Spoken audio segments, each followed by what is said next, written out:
Alrighty, everybody, welcome back to another episode of Spotlight. Today we have a new guest, Olivia Miller, who I met at Club Fest, first of all, while she was tabling event for the Environmental Science Club, which I've always been interested in talking about, but it's finally nice to meet you and get to you on the show. So, Olivia, why don't you tell us like some of the things that you're a part of, some of the things that you do, because you had a very lengthy catalog of clubs and like majors and things that all kind of have similar names, so I don't want to mess any of them up. But No, go ahead that's and just fair.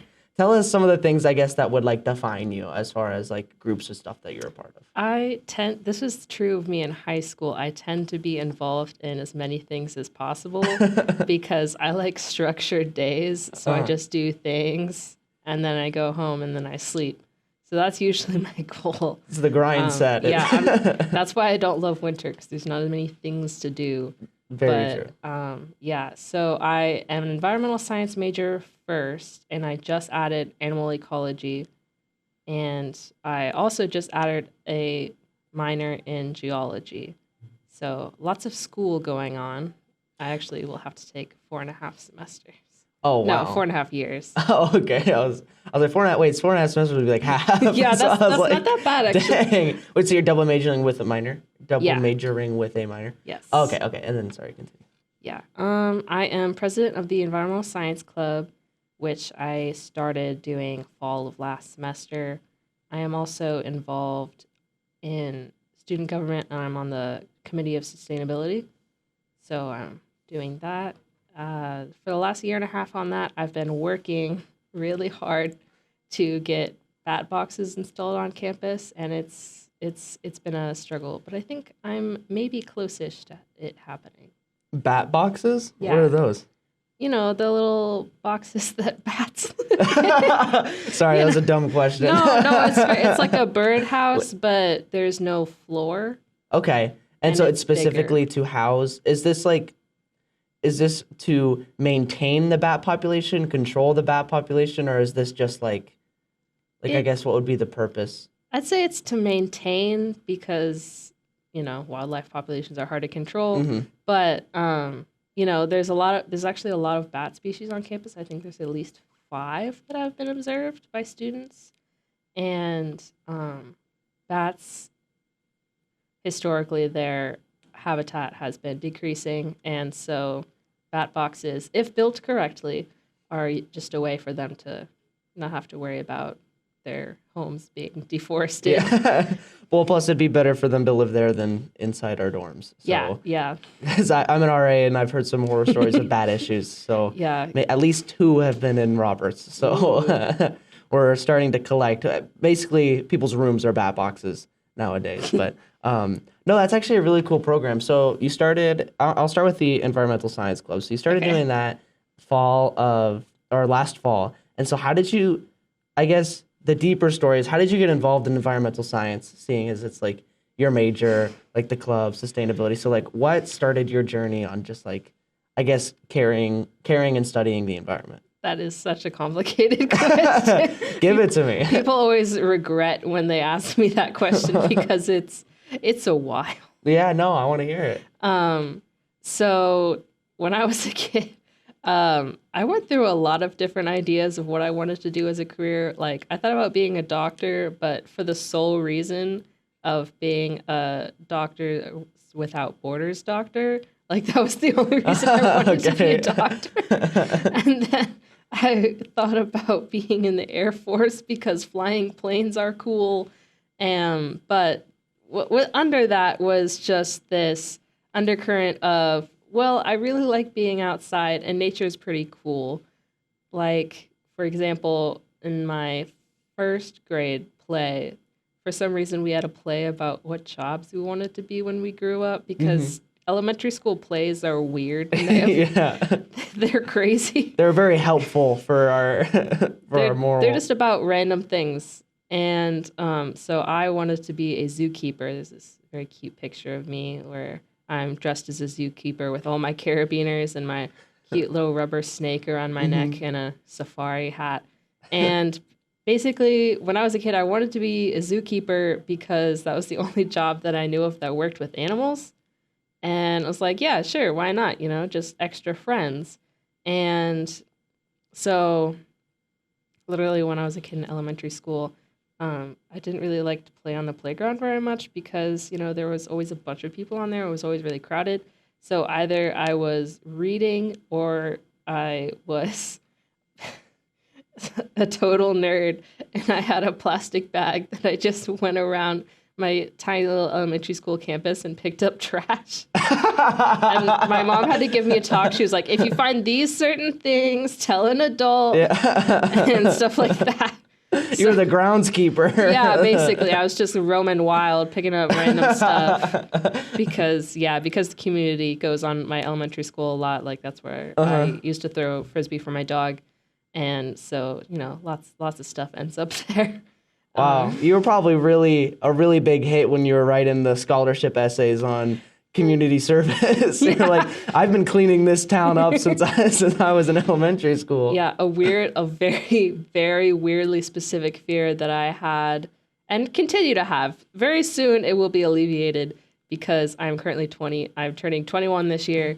But, I go on walks with my parents a lot, and just like my high school itself was pretty littered. Okay. So I always had the very specific fear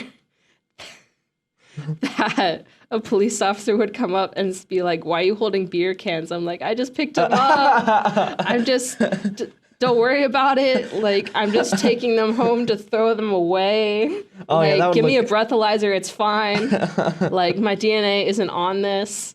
But, soon enough, that fear will no longer be a concern. It's never happened, but that was just... Then you'll be free. Yeah, 21. That was my really specific fear. That's what most people look forward to when they're 21, is that they can hold beer cans and not get yelled at. So... And so basically, the environment is pretty messed up. Mm-hmm. But I kind of learned about that when I was in this program as an elementary schooler. And basically we had a unit where it was just the environment. And basically our job was we're supposed to make like these really big posters shaped like a footprint because, like carbon footprint. Carbon footprint. Like, yeah. And you were supposed to do one, and I made like 5. And because I was just looking, I was on this awful YouTube rabbit hole of like watching birds eating plastic, and those pictures of the birds where like the bird is decaying, but like its stomach is full of plastic and stuff like that. And that's just kind of been in my brain ever since. And so, I've just always been interested in nature. And then I had some really good teachers when I was in high school.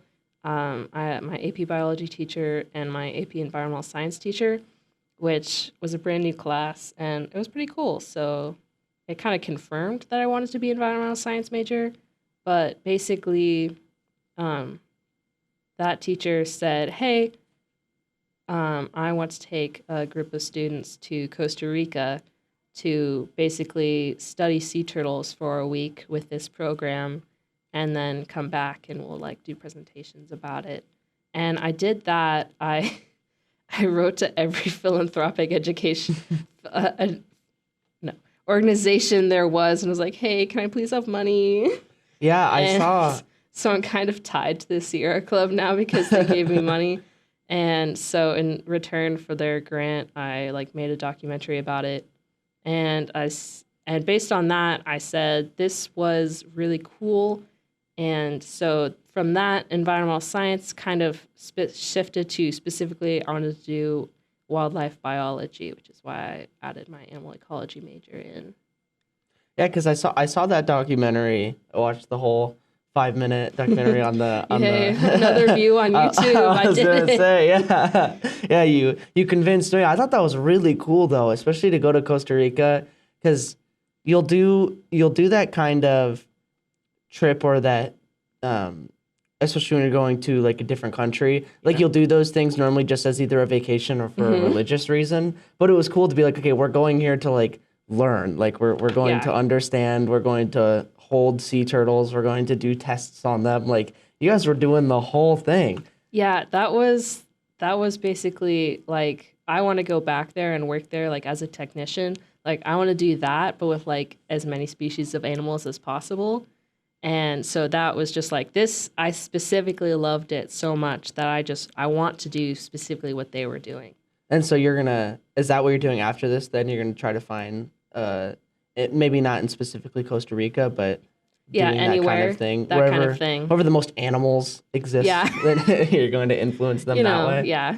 No, that's super awesome. And I think that's a really cool opportunity to get to do, to kind of confirm that this is where your interest lies. Yeah. Like this is what you want to do. So then at high school, you did that Costa Rica trip and it kind of was like so awesome that you continued doing it. And so then when you graduated high school, was it, okay, I know that this is my interest, like I'm just going to pursue this full throttle, like when you got into college, or was there kind of like still decision making after that? Yeah, so when I was looking at colleges, I was really confused because there's two main majors that I was looking at and I could not tell the difference between them for the longest time.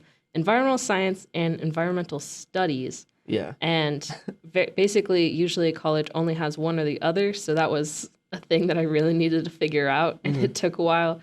Environmental studies is more like the social aspect of environmental science. It's more public communication and laws and things like that. Whereas environmental science is like doing the actual data to give to the environmental studies people to do that. But I was pretty sure I wanted to do one of those two things when I was looking at colleges. And so that is basically what landed me at Iowa State because I heard they had a really good environmental science program. And I said, sure, why not? Yeah, because it was environmental studies, also geology. It was like kind of like both is what they called it. It had two different names for some reason, but I can't remember which one. It was like 101 or something along those lines. Oh, yeah. And then they actually have like a well-established and well-known geology team that goes out and studies the geology at Iowa State. And Sorry.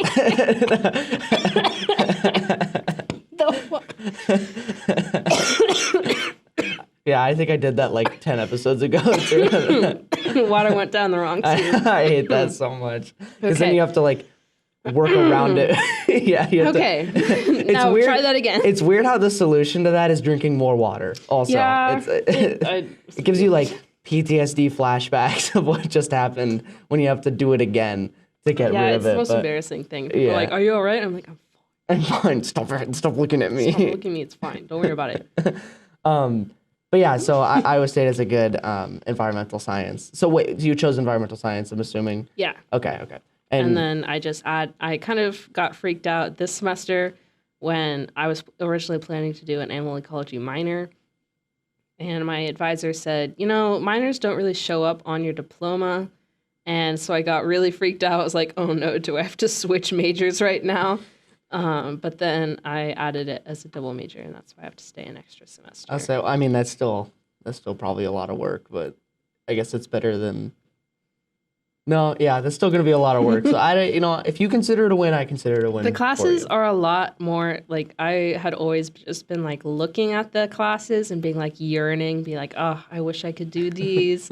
But now I have an excuse that I can do them, so it's fine. Okay, it's cool to hear that. I mean, you've been pretty interested in this for a while. This isn't like, was there anything that kind of like you had an awakening to when this was like, okay, was it the Costa Rica trip, or was it kind of more of these projects and like your early education, or like? I think it was just me as a child being crazy. Okay. Like I had two pet snakes at one point that I just like grabbed. You just stole them? Yeah, they didn't like it very much. And we did that with a turtle, my sister and I, but we only had it one night because we put it in this like little wooden box and then it wasn't there in the morning.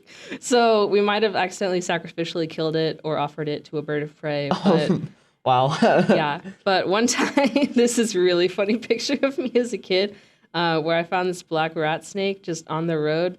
And I said, Dad, look. And he caught it, and then he gave it to me, and then we walked home. And then the couch in my living room, like, faces the TV, and so you come in from the garage and people aren't facing you. So I said, "Hey, Mom, look what I found." She turned around. She's like, "No." Did you like put it in her face? Like, look what I No, found. I was just like, "Hey, look, I made a friend. Look what I found. It's just Catch. on the road for free." No, I didn't make that one a pet. It was too big. But yeah. No, Well, that's super cool. And so then you're doing the environmental science now, and then what got you into the club then? Was that just like So- this is the inevitable next step, or Kind of. I was actually the president of the environmental club at my high school, which sounds a bit familiar to environmental science club. But basically, my sister, who is 3.5 years older than me, so she was graduating when I started. She said you should do like at least 2 clubs, one to do with your major or something that you want to study, and one just for fun.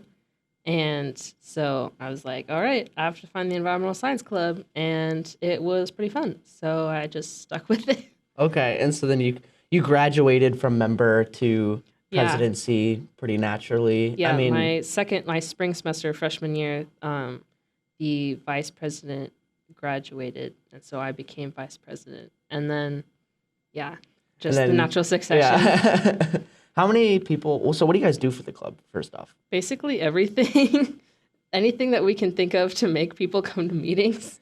Like, for example, this semester, I thought this semester was pretty fun and successful. We had a tour of the Turtle Lab in Bessie Hall. Unfortunately, there were no turtles, but because of a miscommunication, I thought that they kept a bunch of turtles there. But, we learned about how they sequence like turtle genomes there, and that was really interesting.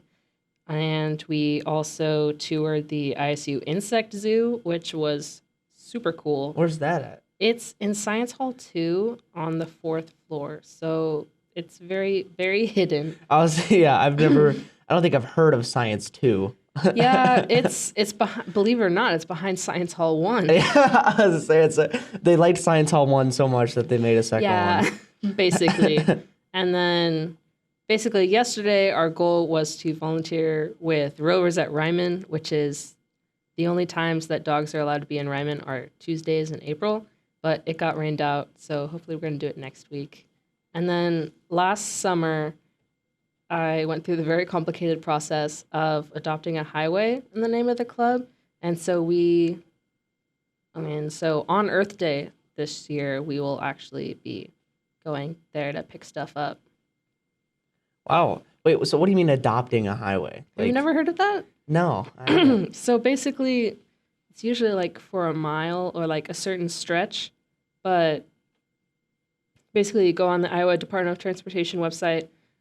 Have you really never seen those signs that are like, this next mile of highway has been adopted by this organization?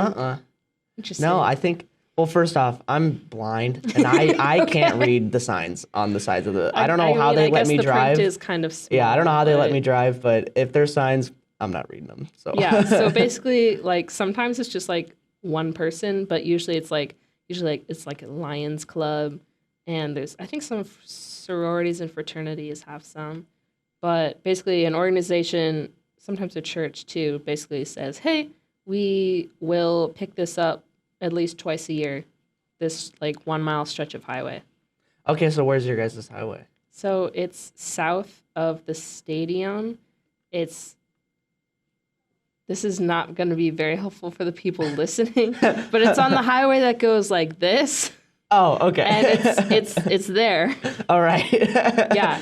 Understood. I just drew a squiggly. I'll put a little map on the screen and then just to really hone in on the people who are audio listeners for all the Spotify listeners. Okay, so you guys normally are taking field trips, kind of doing the hands-on experience. So I guess what does the club look like in the times when you guys aren't going somewhere? Do you guys meet up and then kind of like talk about the environment? Do you guys get professors to lecture? Do you lecture? Or like, what are some of the more low-key things that you guys do? So on when maybe we more actually weekends? meet in like a classroom, because we can't always arrange to do fun things every meeting, even though that would be really fun, we have historically had a lot of lectures. For example, this semester we had Dr. Elizabeth Swanner, who studies nutrient cycling in lakes, come talk to us.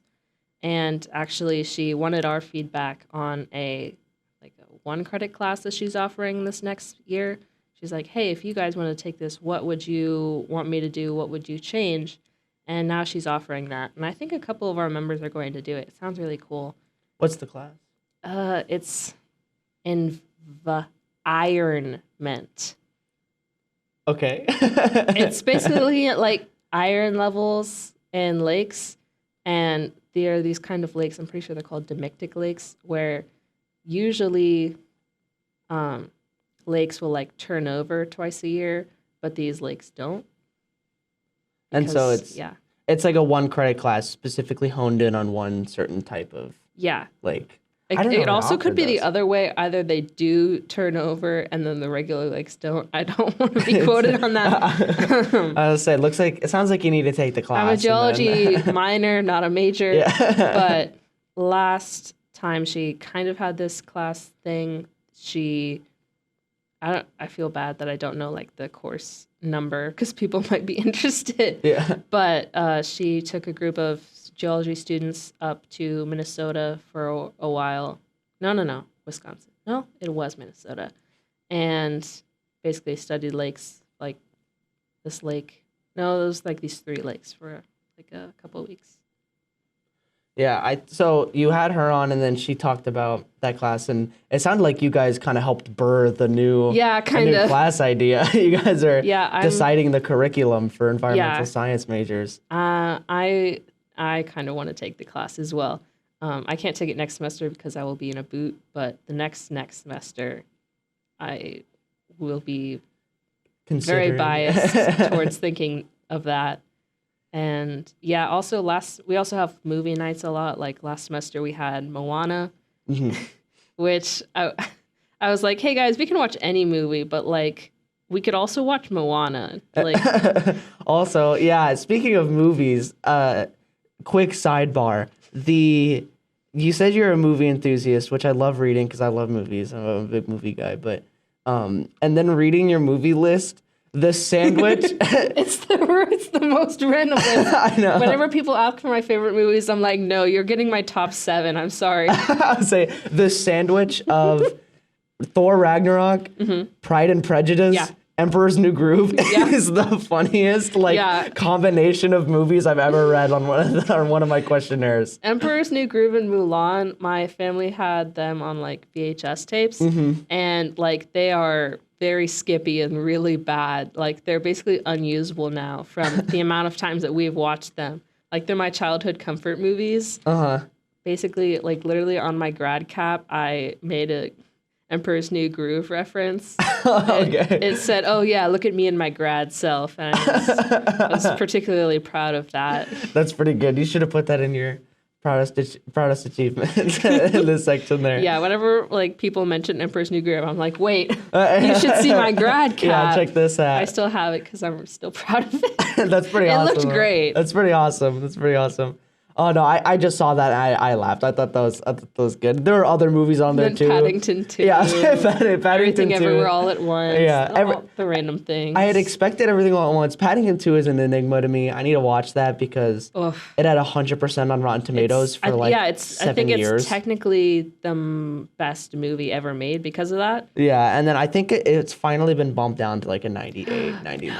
But it was at 100. We need to find that person. That person doesn't have a heart. We need to find them. Make them change their review. I'm excited to watch it. I texted me and my buddy. I mean, you got to watch Paddington 1 first, but... Do you actually have to? Yes. Okay, I will. Because it's almost worth it because me and my buddy, we make it a... This is my Adam shout out. I do a shout out to Adam every episode inadvertently. But him and I only watch like really good critically acclaimed movies. And then I text him, add Paddington 2 to the list. He's like, what? He's like, nerd. I have the box set. Yeah. Oh my, yeah. Like, Paddington 1, excellent. Sets us up for Paddington 2, which is also excellent, but like squared, it's amazing. I'll say, I will give you my Paddington review when I see it. So as the random Pedro Pascal character and the movie The Unbearable Weight of Massive Talent says, it makes me want to be a better man. Yes, they do mention Paddington too. That was the yes. That movie is completely vindicated because of that scene. I haven't seen it, but I approve because they approve. Because they do Paddington that. too. Yeah. Yes. No, I completely agree. That movie is fantastic. I would suggest it's fun. I would suggest you watch it. But Yeah. anyway, back to environmental science. What pleases the earth is environmental science. What pleases the heart is Paddington too. Kind of. Yeah. So so you do the club, and you guys have more of on the days where you guys aren't doing awesome field trips, you guys are kind of doing those lectures. Have you ever hosted a lecture or like been the one that leads the talking, or is it normally something that you allocate to like professors or other people? So kind of last semester we did something that I thought was really cool and really helpful. We basically had like a how to get involved in undergraduate research, and we had basically like all the members of the exec club that had been a part of undergraduate research either through a job or through like a class or just through like actual like undergraduate research assistants. I had them like present, and then because I kind of have a lot of experience in it now, even though I'm only a sophomore, I talked about it, and then I talked about how you can get involved, and I thought that one was really fun.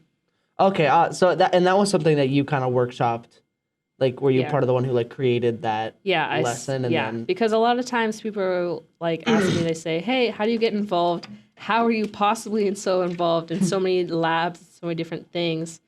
And I have like this strategy list that I went through.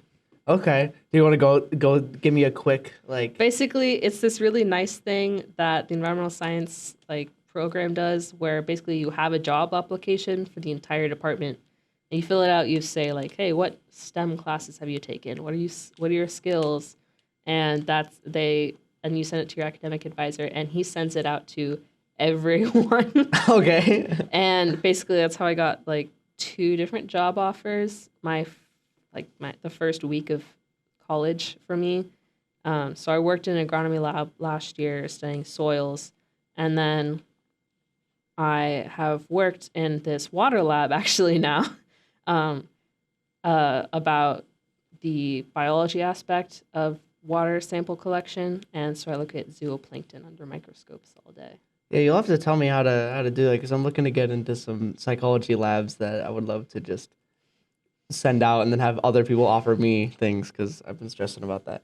But I think what I'm actually most curious in is your sustainability committee on the student government. So how does that work? And then how did you get that position? Yeah, shout out to student Yeah, we never have enough members, even though like we have the largest small subcommittee in student government. We just never have very many people.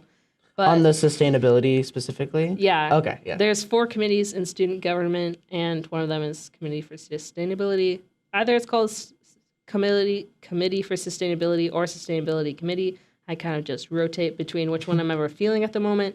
But basically, there's the student like leader of sustainability, the director, and there's a new one every year.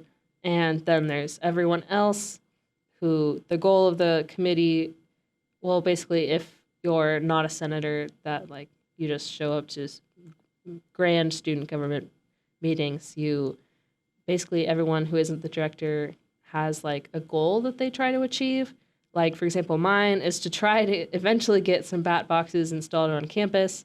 My friend and a couple other members were involved on getting like the $50,000 bill passed to add several new trash solar compactors and like things of that nature. Like, yeah. What are some of the things that the committee has done in the past? Like, what are some more? Do you know kind of like the history and what are the things that you guys have done before? Or And then I also neglected to say we are also involved in charge of. I'm pretty sure it's called the Green Initiatives Fund, where basically individuals or clubs can basically write out this application, say, hey, I have this sustainability focused idea project that I want to do. here's how it relates to sustainability. Here's how it would make Iowa State a better place. And can I have this money, please? And basically, we just have like a 30,000 pot that we just like allocate. And so we've been approving some really cool ideas. And I think that's my favorite part, just because, you get to actually like approve things. Basically everything except for this one thing this year has been approved. But What was the one thing? it Can you was say? okay. I'm not gonna like say specifics because I don't want to offend anyone. Uh-huh. But it was like this $40,000 solar table, Okay.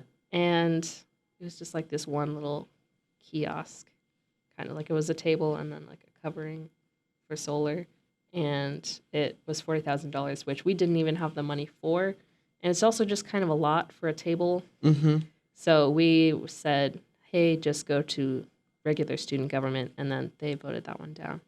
Yeah. What would did the table serve a purpose other than Basically like did it charge your stuff? Yeah, it had like a USB port to charge phones.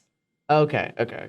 But also the committee has been working like really hard to get those trash solar compactors, but also lots of other people like are working on making like educational magnets on like how to recycle, what not to recycle, how to be sustainable on campus, and like the goal is to have those like to give them out to people, and then as well as, hey, remember to turn the lights off, let's conserve energy, stickers to put near light switches. Yeah, I see those all over the place. I Yeah, didn't know they're that they're not was- in dorms, and our goal is to put them in every Yeah. dorm.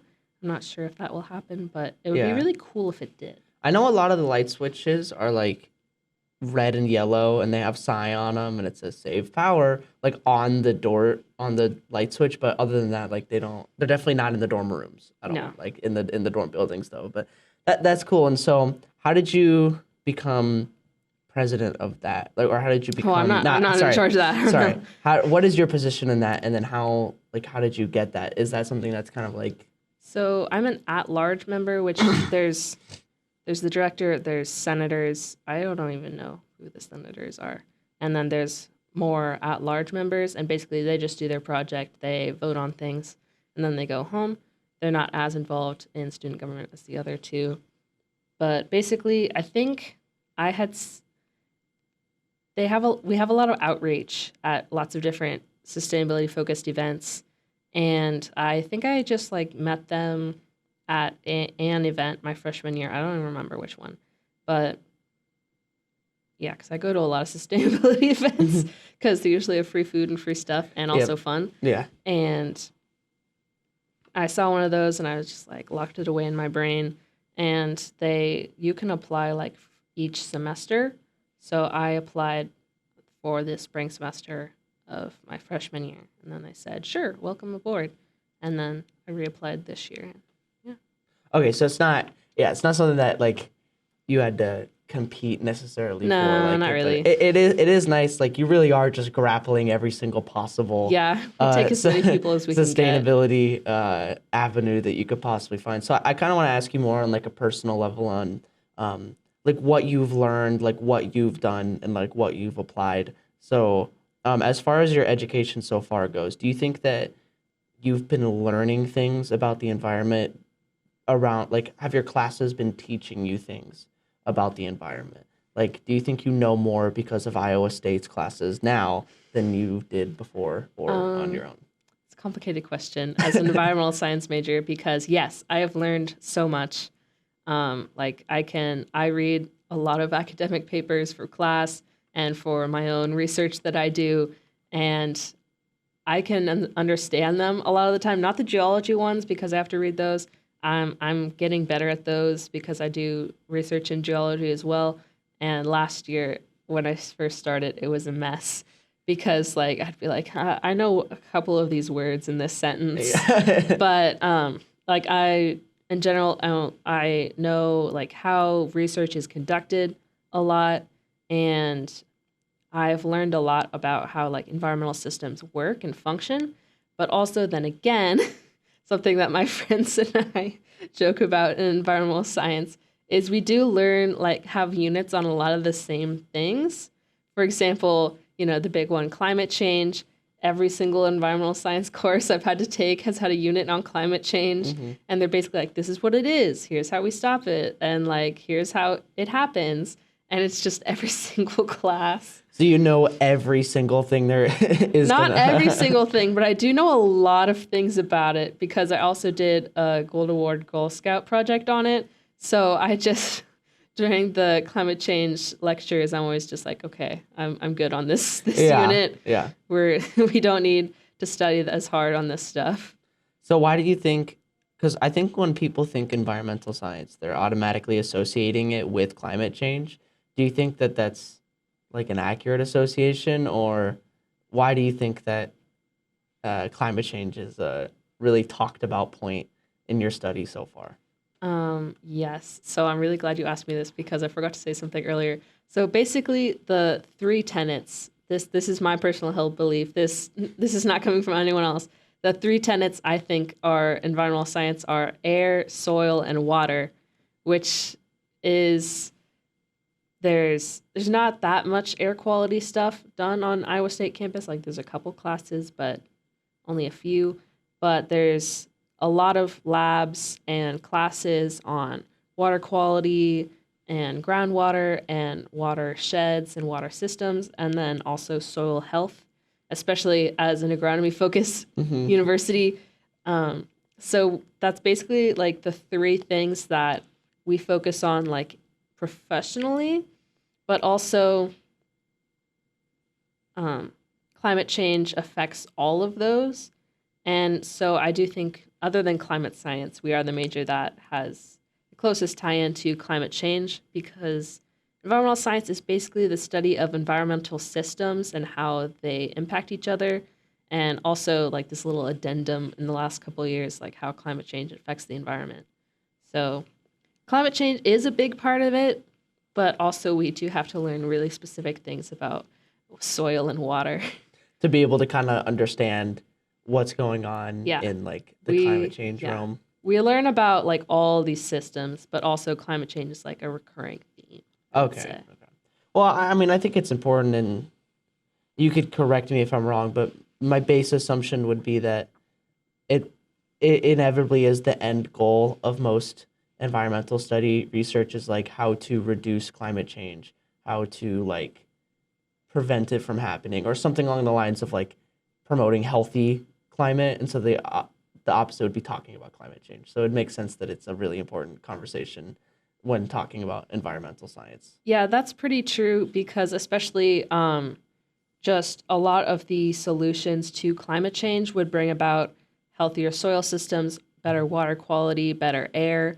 And so basically a lot of the systems that would work to prevent or, make climate change less intense would basically, other than making a more sustainable and equitable world, would just focus away from basically capitalist involved intensive activities towards like placing greater value on like environmental systems and taking care of them. So a lot of the solutions to climate change would just in general make a healthier world.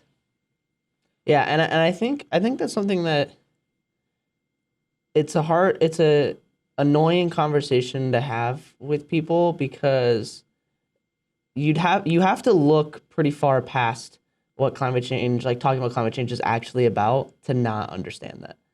To just understand that like it doesn't have to be a scheme. Like it doesn't, because the thing is and what I've talked about this before is like you have all this science out there and like some people just say that it's wrong because of their science and other people say that that's wrong because of their science, and you have like this weird thing where it's like the science is on my side. The eternal struggle of environmental science. It's like the science is on my side, but both sides are saying that and they're saying each other is wrong. So it's like, okay, now who wins? And so I think what's frustrating about that, but inevitably it comes down to this question of like, okay, like what are we risking here? Like let's say both have an equal chance of being right, which I think most people wouldn't agree is the case, but let's just act like that. That both sides have an equal chance of being right, which is worst case cost benefit. And I think the side of climate change is an issue, just wins, just period. Yeah, there's this, I don't remember if it's a New Yorker cartoon, but it's some sort of like cartoon that a newspaper has made that basically it's like someone talking about like change solutions in the background, and this one person is talking to another person in the audience saying, but what if we made a better, healthier, more sustainable, and more equitable world, and climate change turned out to be fake? And it's like, well, we made the world better in general anyway. Yeah. So even though it is absolutely real, you can't disagree with it. Like, it's a thing, it's caused by humans. But even if it wasn't, and even if it was fake, which it absolutely is not. I'll say I'm gonna clip you right when you said it is fake. No. Don't do that. Don't do and that. Then post that somewhere. I'd get my environmental science license revoked. But even like when people argue that, it's like, but it would still make a better world in general and have better, healthier ecosystems, and people would have more equality and more voices and democracy and the economy and things like that. Well, even if it all was a hoax, like it's still, the world was still significantly improved by the solutions that were and changes that were made to combat it. Yeah, and that's the biggest thing when you have a science-based argument, which I would say that like environmental or climate change is, like you have this science-based argument. It's like the science is going to prove this right or wrong. When you have that, and then like you said, you have this basically coin flip on who's right, which I wouldn't say that is the case, but let's give the credit where credit is due. So you have a coin flip on who's right. Now you have this philosophical argument on like, is it wrong to believe that climate change is real, or is it wrong to believe that climate change isn't real? I don't see any issue with just believing that climate change is real. Like, I don't see like a philosophical or a personal issue with having this ideology that climate change is real. You know what I mean? Yeah. Like, just use less things. Be more conscious of others. Be more conscious of the environment. Like, you probably already do environmentally conscious things without even realizing it. Like, you don't litter, I guess. You know what I mean? Like, you have these things where it's like, I try not to personally. I was gonna say, yeah, you don't waste water, I'm assuming. You know what I mean? You probably do these things. So it's like, you already do environmentally conscious things. So don't act like you would hate to live in a world where climate change is real, which I think is just, it's a weird topic, and I don't know why people get super upset about it. Yeah. I mean, I will say this. I do have one family member that does not believe in it, and I don't see her very often. But this summer, basically, it's like the first time I saw her in like 10 years. But basically, she said, "Oh, why did you get into environmental science?" And I said, "Well, that's really hard to explain without mentioning climate change, isn't it?" And basically, my solution was like, "Well, the environment's kind of messed up." Like, yeah. We can agree on this, right? And she said, yeah, it totally is. And here's a crazy thing that I'm doing. But yeah. So where do you think disagreeing or not believing in climate change stems from? Like, if you were to give empathy to the people who believe that, what would you say? Like, where does that come from? Why do they believe it? What do you think the drawing factor for it is? So honestly, this is a thing my friends and I talk about a lot. But I don't have empathy for those people because basically, climate change was discovered. Rachel Carson first wrote about it to the public. She was the first one who like told the public about it in at least the 60s. It might be the 50s, but I don't remember. I haven't read that book yet. Mm-hmm. But it was her other famous book other than Silent Spring. And so we've known about it for 70 years. And fossil fuel companies have also known about it for that amount of time. And so basically during the 60s and the 70s, when people were finding out and saying, hey, maybe we shouldn't like pour oil and stuff in our rivers, maybe the fact that the Ohio River was on fire for a bit is a bit concerning. And basically fossil companies, it's all of this argument about climate change is because of these companies at Shell. I'm talking to you. BP, where you at? Yeah, well, I'm talking to you guys. Yeah. Basically, they lobbied politicians and they made it into this topic where it is political. Otherwise, it wouldn't have been, except for these guys.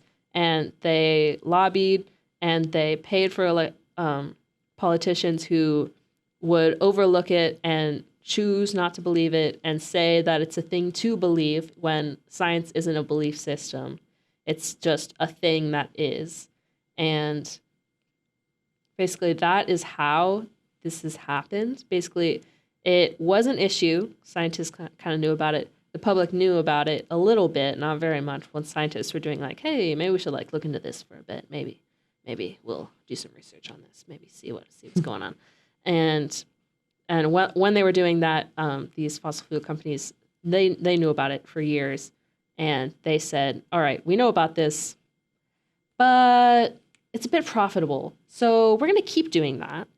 But we're going to make it so that it has become a partisan political issue by getting corrupt politicians to purposefully be totally okay with it and still let us have tracts of land that we can continue to obtain and burn fossil fuels to continue to further our riches. And so basically that people that don't, quote, believe, I know it's like, you can't believe in climate change because it's a thing, but these days you kind of have to say believe in climate change. People who don't believe it, and I've met a lot of them at Iowa State, unfortunately, I don't understand the people who say that it's not happening because you can't argue with numbers. The temperatures are increasing. And the only thing that could possibly have caused that, because as we learned in every environmental science class, they're like, was it the sun? No. Is it the angle of the sun or anything to do with the eccentricity of the Earth? No. Is it this? Is it naturally happening? No, because we should be in an ice age right now. And just things like that. Like, you can't argue with the numbers, but somehow people manage to find ways. But I don't have empathy for those people because they are choosing to live in a world and support politicians who want to live in a world where money is prioritized over maybe everyone else on Earth being able to live long, healthy, happy lives. Okay, so I agree with everything that you said, by the way.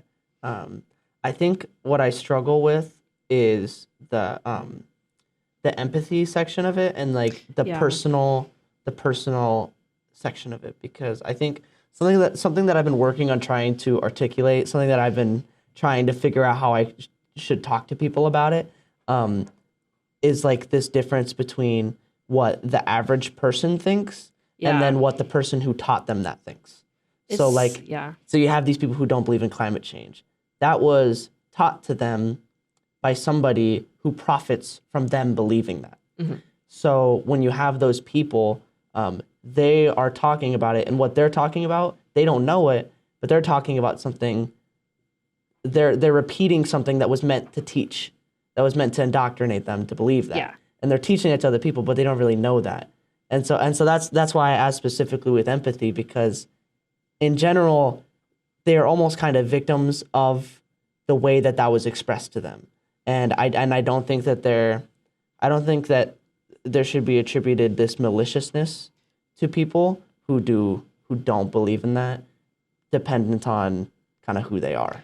True, but there is a lot of willful ignorance about it, and I have very extreme views on the environment and social systems that can help or harm it, and just climate change in general, because I have learned about these things over and over and over.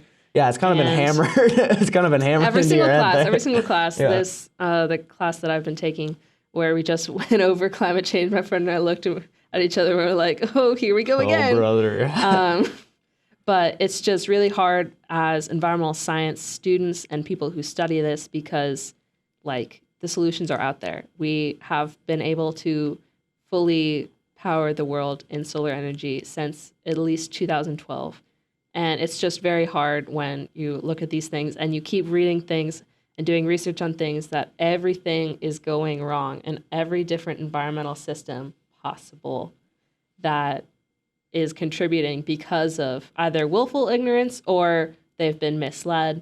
But it is very hard for to be able to connect with people and Oh stuff. yeah, that would be incredibly frustrating. And I'm not meaning to like dog on the lack of it. I completely understand it.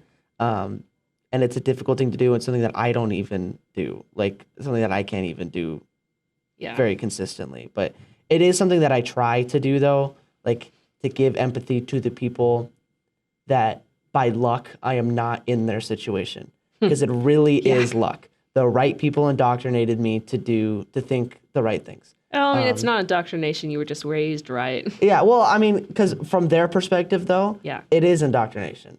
You know what I mean? So it's a weird thing because it goes back to that 50-50 coin flip on like you have two sides saying that God brought them there. You know what I mean? And so it's like, well, what do you do? So you got to think. But what I inevitably end up asking with this, and what I'm going to ask you is, how does this field of study and how do your opinions on this serve you? Like, how does it help you to believe this, regardless of if it's true or not? How does it help you to believe it? How does it help you to study it? Like, how have you used environmental science and I guess your opinions on climate change to serve and better your life? So that's a really loaded question. Yeah. But people who know me, I'm a very opinionated and argumentative person. I tend to try my basically life motto and things that I try to go along with is I take no bullshit. If someone is being rude or being an asshole, and there's a lot of those people out there, I will call them on it, and I will explain how their behavior is repugnant, and that Repugnant, by the way. What a word. Continue. and that just carries over to like anyone I interact with. I don't like make arguments, but if something is brought up that because of the things that I have learned, environmental science is a very touchy topic for me, and I am easily upset about. I do tend to argue with people a bit, and I freely admit that. But Iowa State has taught me a lot about just environmental systems, especially harped on climate change, and how systems are impacted by climate change. But I think that the things that I have learned have basically everything in the environment is connected. So any process that majorly affects one thing will, through other different feedbacks and other processes, I think I touched the cord, that's why that weird noise was.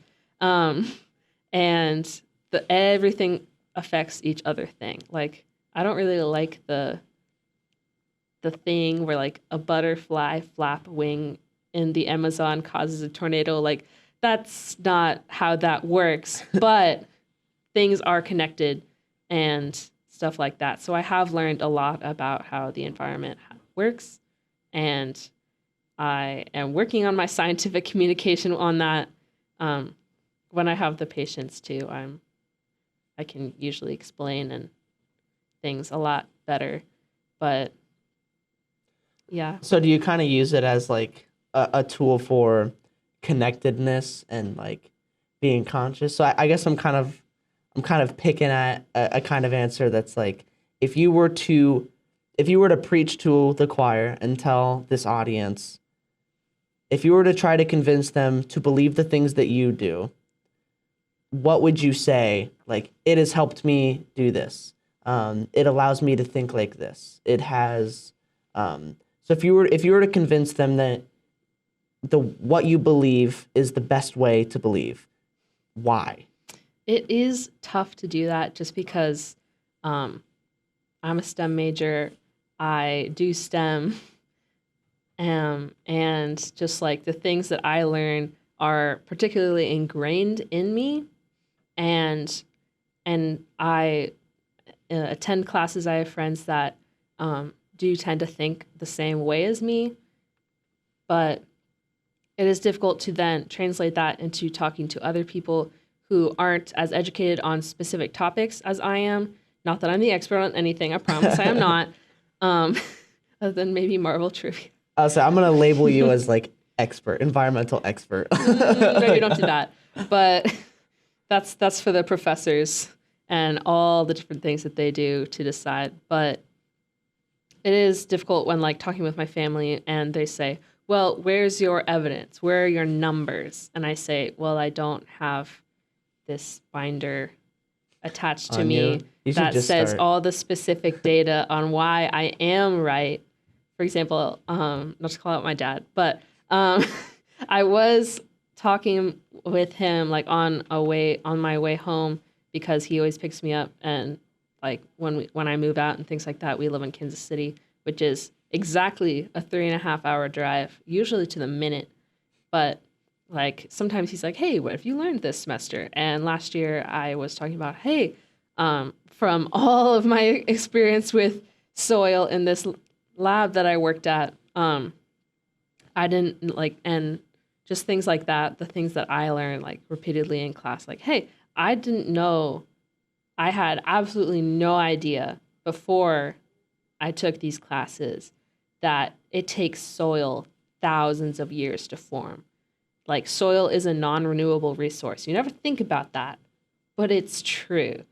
And there was this poster outside of the lab that I worked at that said, in the time it took to form 1 inch of topsoil, like just like all these things, we've had like this many monarchs of England and this many countries have been formed, and all these things happen. It takes so long for soil to form because organisms have to decompose, and then basically all these things have to happen, all these different processes to make soil, which just takes forever.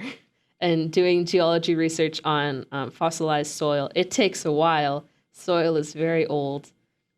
I'm doing that, and my dad said, well, how do you know? Like, where are your numbers? Where's your proof? I'm like, I just know.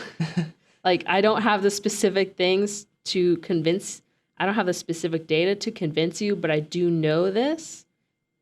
And it's usually hard to talk to people when they say, well, where's your specific evidence? And it's like, well, I can't exactly quote it to you, but... Do you know that the evidence exists, though? You just don't, like, have possession of it? Yeah. Okay, I'm like, if I spent 30 minutes, I could make a really great presentation to you about this topic and all this evidence so that you would be like, oh, okay, yeah, I see where she's coming from. Yeah. But just, like, off the top of my head, I can't always like win every argument, and not even arguments, just like discussions where I don't have all the information, but I have most of it, just not the number bit or specific details bit.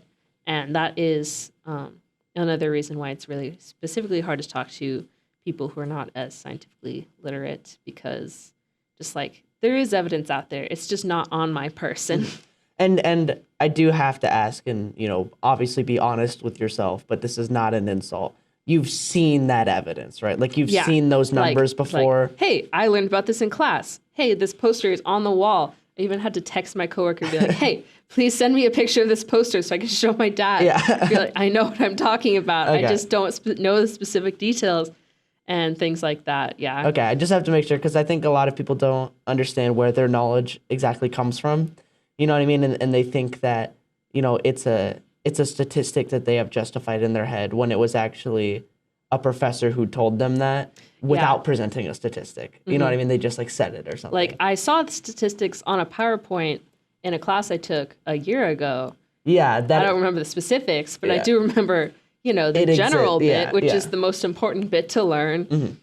Yeah. Yeah. So just clarifying, because I think a lot of people will justify things like, you know, I just feel it. You know what I mean? It's like, okay, that might be a little too loose, but like, as long as you have seen it before, like that, I think that's what I was getting That is at. a lot of times when it's hard to like, not really convince people to be like, well, I do know what I'm talking about. I just don't have The specific evidence. I yeah. don't have the graphs. I was like, you need to carry around a big binder I with kind of do, all this honestly. information, or just have it all bookmarked on your phone. Excuse me. Yes. Yeah, like I promise, it's there. It's on the website. Yeah, and well, because then you get into this struggle of what I think a lot of the politics revolves around is validity, and you'll get into Yeah. this. How do you navigate that? Like, what allows you to decide what is like a valid resource versus what is not? So, of course, with the professors at Iowa State, they are interesting people. They have some of them have some really weird opinions. Like, for example, one of my professors at one point in time of indeterminate gender had an opinion that national parks should only be decided where there's the most biodiversity. For Okay. example, this person said that Yellowstone shouldn't be a national park because it's not a place of highest conservation need. And although that is a point, geology is also cool, and Yellowstone is just awesome in general. Yeah, So- I don't think the layman cares about. Yeah, Like, and just like things of that nature, but just because like professors, they read different sources and they have lots of different things going on. They have friends that are like, hey, I have this idea, and things like that. That sounded really shady. But friends that are just like, hey, I have this idea. Like, we should do some research on it. And they're like, oh, okay, yeah, sure. But like, not everyone knows about that idea. And so there are a lot of professors and information out there that are like slightly contradictory, not incredibly, but like the information points in different directions, not opposite directions. Okay. Yeah. But through overlap and the same reputable sources being cited time and time again, that's how it's kind of ingrained in you that, well, this is this thing. There are a couple opinions by people on this thing. These are what these very reputable sources say about this thing. And now you can make your own opinion about this thing. Yeah, so then I guess it goes deeper into like what is like a reputable source for you then. So like what allows you to be like, yeah. I feel like this has turned into an English class. Yeah. Literally yeah, I was gonna every say. single English class, they have a section where they say, well, you got to check these sources and make sure they're reputable. And there is a lot of false information out there, but I think I've gotten kind of good at it. Basically, government website, great, we love it.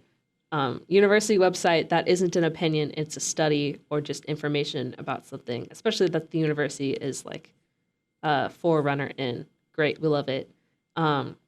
And then also just academic studies and research articles that I read so many of these days.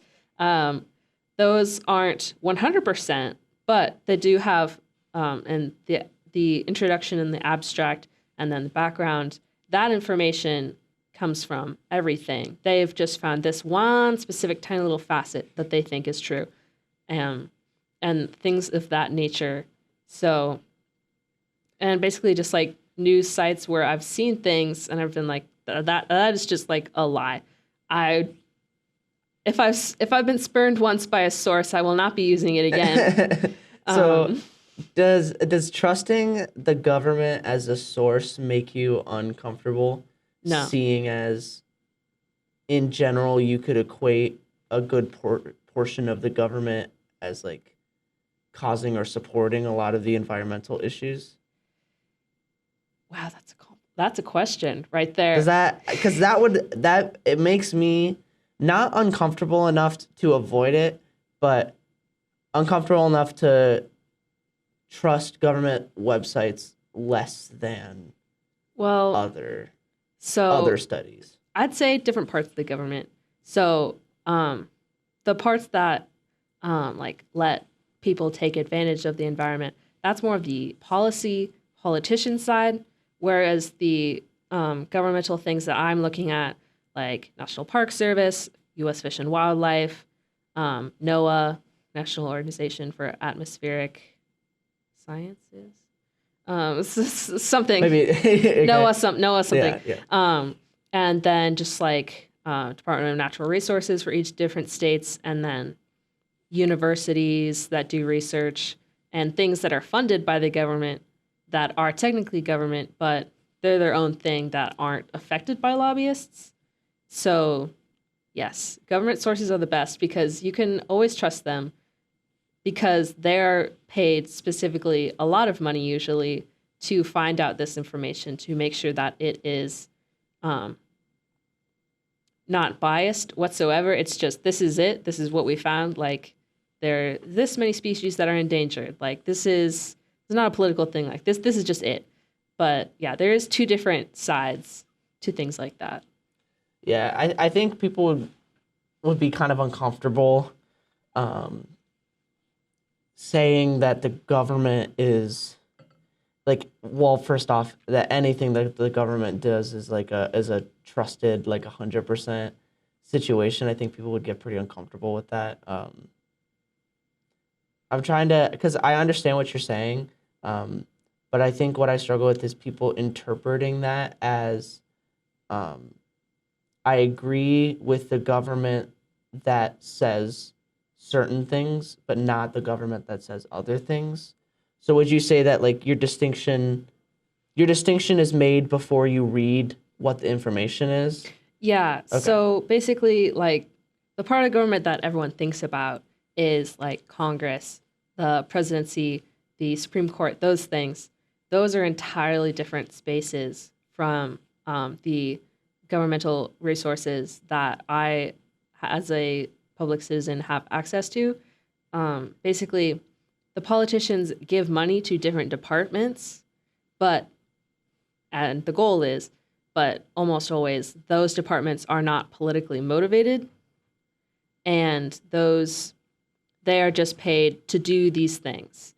Like National Park Service, they are paid to be in charge of our amazing national park system, and they're funded by government dollars, but that doesn't mean that they're like in charge or they're subservient to the politicians. It's like there's two different spheres of influence, I would say. Yeah, it's a very good distinction to make. I'm definitely picking up. It's not necessarily for me to have heard that, but I think it's a distinction that you should probably make when talking to people who disagree with you, because I think people are gonna have an issue with just saying like government as a whole, but making that distinction is good. It's a good distinction to make. Duly noted. Yeah. I think we'll stop it there for this first episode. But is there any plugging that you want to do for any of your clubs, any of the things that you're a part of? Like, just spout it out for the audience. It's kind of a heavy-hitting episode, but we were just going to talk about movies that I like. That'll be next one. Okay. But I am the president of the Environmental Science Club, and we don't usually have a lot of club turnout, but we do some really cool things that I work really hard to make happen. And I'm also in charge of the Instagram, which I kind of forget the handle, which is kind of embarrassing. But I spend a lot of time on Canva nowadays making things. Like I did a very, very intensive thing about in Women's History Month and like different overlooked Continue. figures in environmental science and conservation sustainability that are overlooked or like you don't think about them, and I learned a lot from doing that. So like there's a lot of we just highlighted a lot of women last month being like, hey, these people are doing really cool things, you probably don't know about them, I didn't know about them, and stuff like that. Look up the Instagram really fast. I thought someone was calling you as well. I was like, oh, they're trying your cell too? No, the only people who try to call me are scam callers, and I don't answer. It's ISU_NSCI, which is ISU_ENSCI. So, yeah, follow that. There's lots of cool information, random environmental holidays that I get around to posting about. Also, you can email me at osmiller@iastate.edu if you want to know about the club. I can put you on the email list. Yeah, we usually meet every other Tuesday at 7. Not in this past month because we're doing a bunch of funky things. But yeah. Yeah, and join the sustainability committee as Yes. Yes. The- Always need people on there. well. Yeah, well, it was awesome having you on, Olivia. Yeah. Thank you.